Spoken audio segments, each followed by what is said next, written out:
किस्से कहानी मेरी जुबानी में आज की कहानी कुछ इस तरह से है। एक आदमी रेगिस्तान से गुजरते हुए कुछ बुदबुदा रहा था।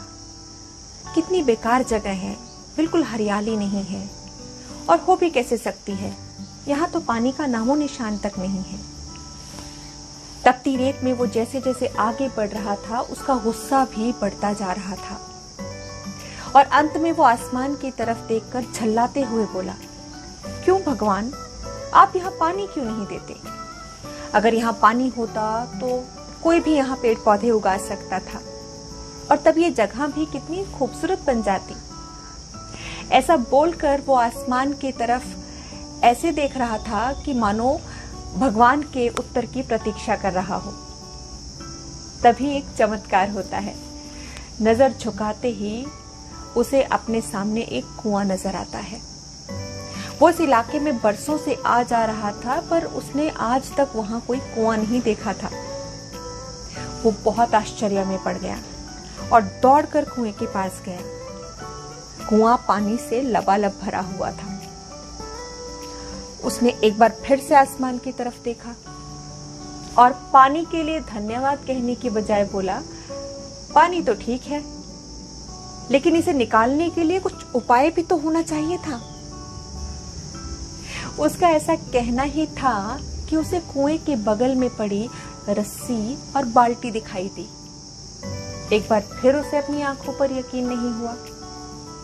वो कुछ देर घबराहट के साथ कुछ सोचता रहा और फिर से आसमान की तरफ देखकर बोला, लेकिन अब मैं ये पानी ढोऊंगा कैसे? तभी उसे महसूस होता है कि उसे पीछे से कोई छू रहा है। पलटकर उसने देखा तो एक ऊंट उसके पीछे खड़ा था। अब वो आदमी एकदम से घबरा जाता है। उसे लगता है कि कहीं वो रेगिस्तान में हरियाली लाने के काम में फंस ना जाए और इस बार वो आसमान की तरफ नहीं देखता और आसमान की तरफ देखे बिना तेज तेज कदमों से वो आगे बढ़ने लगता है। अभी उसने 2-4 कदम ही बढ़ाए थे कि उड़ता हुआ एक कागज का टुकड़ा उससे आकर चिपक जाता है।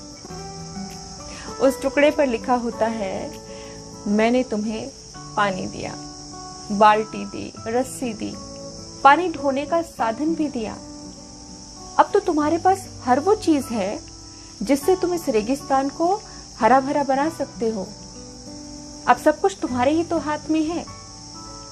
आदमी एक पल के लिए वहां ठहरा पर अगले ही पल उस कागज के टुकड़े को वापस फेंक कर वो आगे बढ़ गया और रेगिस्तान कभी हरा भरा नहीं बन पाया। मित्रों, कई बार हम अपनी चीजों को जो है अपने मन मुताबिक ना होने पर दूसरों को दोष देते हैं। कभी हालात को दोष देते हैं, कभी हम बुजुर्गों को दोष देते हैं, कभी हम अपने भगवान को दोष देते हैं।